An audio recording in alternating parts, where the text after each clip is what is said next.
Et voilà. Et pour le docteur Taureau, maintenant, il faut y aller. Il faut vacciner tout le monde et surtout arrêter avec les ajustements de calendrier. Il faut assumer. On élargit 90 secondes chrono. C'est parti. Depuis le début, je vous le dis, il faut faire très vite une vaccination rapide comme certains pays.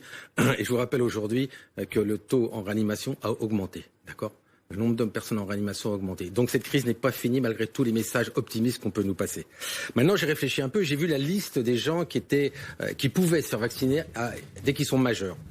Vous avez les obèses, c'est-à-dire une IMC supérieure à 30. Ça fait 8 millions de personnes. Ça, c'est les sites du ministère de la Santé.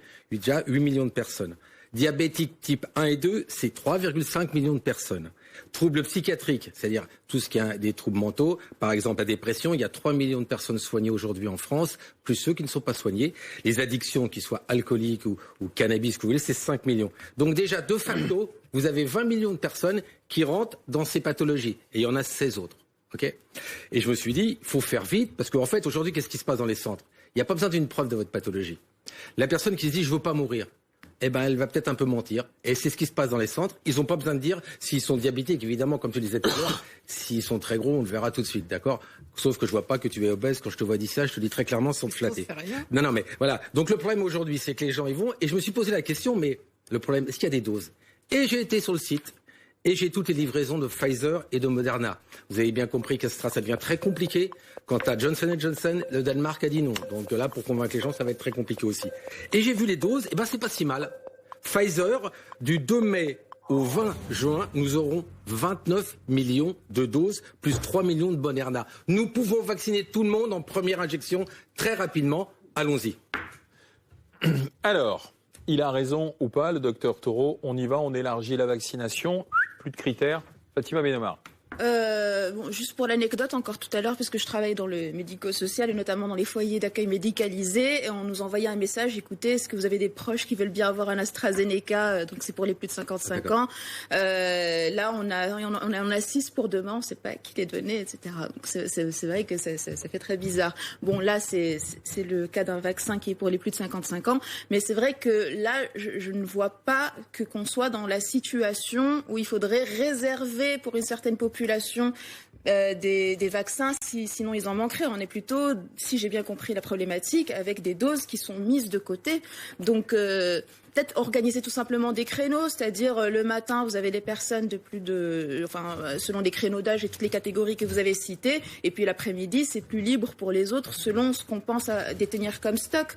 Après, je vous le dis toujours, je m'exprime avec beaucoup de modestie sur ce sujet-là, parce que j'aime pas faire plus experte que je ne suis, mais c'est vrai qu'on voit bien qu'il y a un dysfonctionnement. Et puis il y a une demande de la population aujourd'hui, Rose, c'est surtout ça. Oui, non, mais je pense qu'aujourd'hui, on a aussi passé pour un certain nombre de personnes le cap en fait des réticences à l'égard du vaccin, parce qu'on a d'autres pays aussi qui a énormément vacciné et qui retrouvent aussi un semblant de vie normale. Donc ça, je pense que psychologiquement, ça joue chez les Français.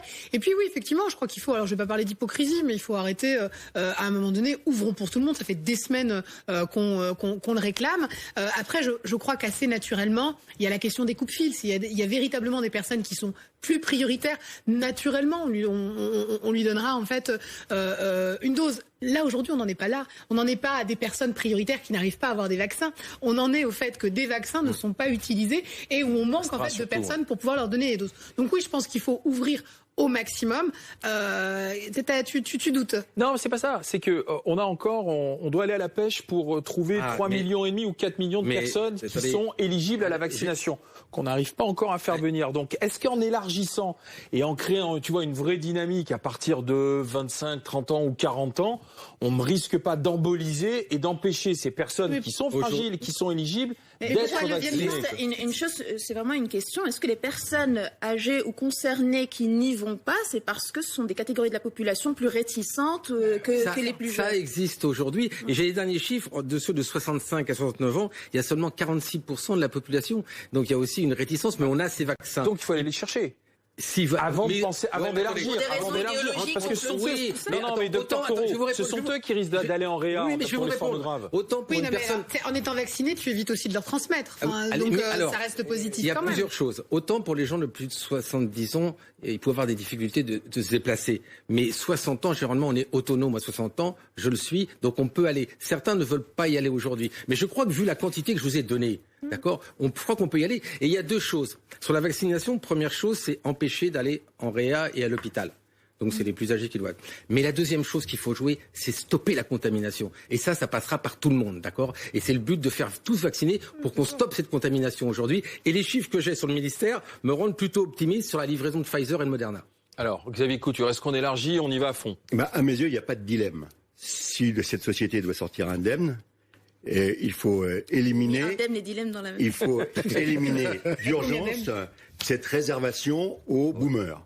Il faut ouvrir, et j'ai eu l'occasion de le dire ici, il faut absolument ouvrir à l'ensemble de la population, et je dirais même cibler d'abord les jeunes.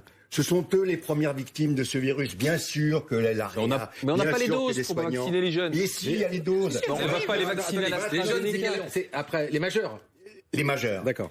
À partir du moment où on voit bien que les doses vont arriver d'ici le mois de juin, et même avec la problématique qui se pose autour de l'AstraZeneca ou du Johnson, de Johnson & Johnson, on voit bien que rien qu'avec le Pfizer et le Moderna, on peut vacciner une large part de la population.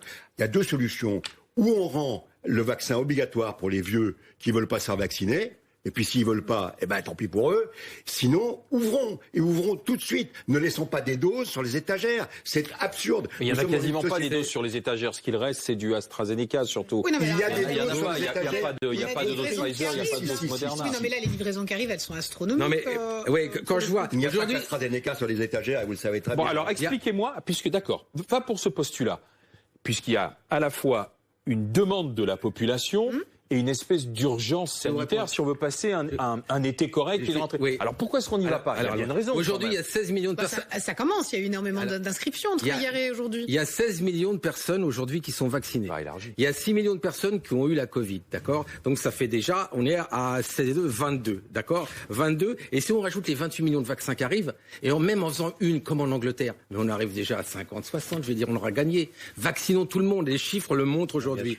Voilà, il faut y aller là. On a les chiffres. Alors vous n'avez pas répondu à ma question.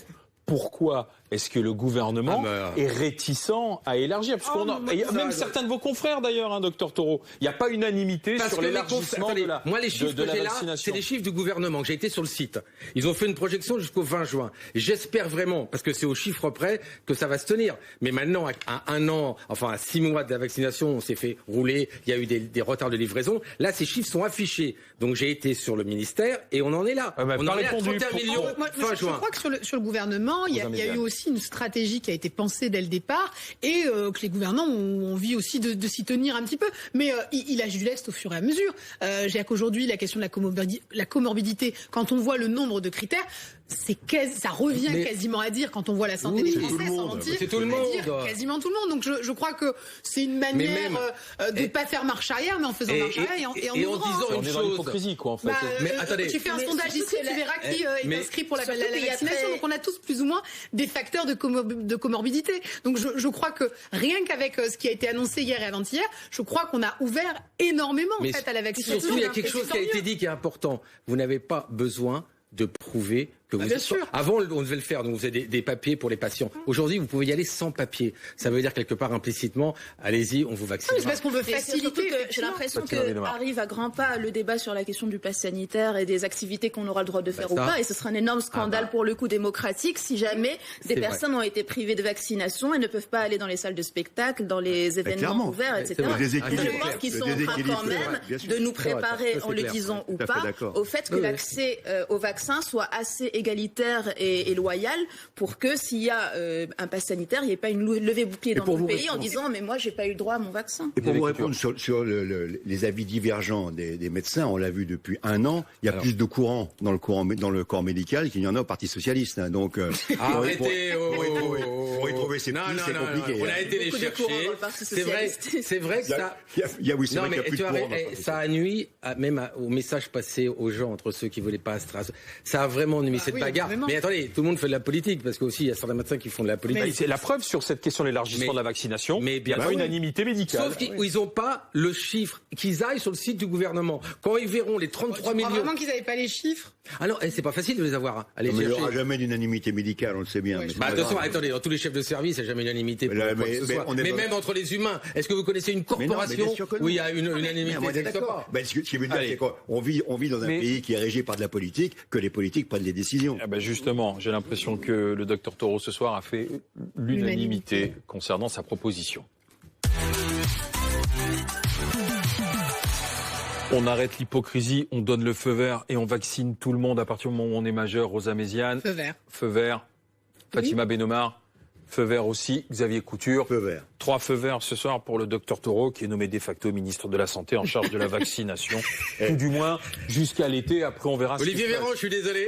Ça a été nommé par BFM, donc j'arrive demain matin au ministère. Merci docteur pour la première fois. Merci beaucoup, on va serrer la main. Pour la première fois. Alors, on a posé la question sur les réseaux sociaux justement pour voir si vous êtes en phase avec la proposition du docteur Taureau. Est-ce qu'il faut élargir la vaccination vite et sans hypocrisie? C'est un oui à 87%. C'est ce qui s'appelle une majorité sans appel.